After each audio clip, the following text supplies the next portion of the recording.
Not only the negative effect of the strengthening dollar, but a definite upsurge in competitive production on both the European and Asian markets. When you add this to the recent surcharge imposed by the EEC nations, it seems clear that to preserve the kind of profit margin our shareholders have come to expect, we most definitely have to make substantial cuts to our per unit production costs. While it is true that to some extent our rising costs will be defrayed by the recent acquisition of Coleman Shipping, we should be very clear on the fact that the amount saved covers less than 40% of the ground to make up what we I got it!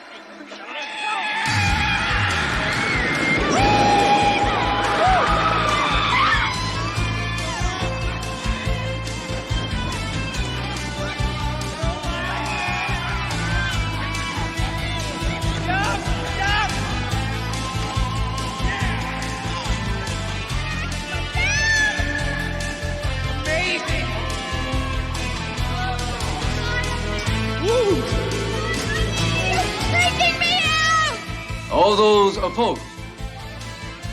If Miss Graves will respond? Miss Graves? Yes. No. You are abstaining from the final vote? Yes. No, I am not. I see.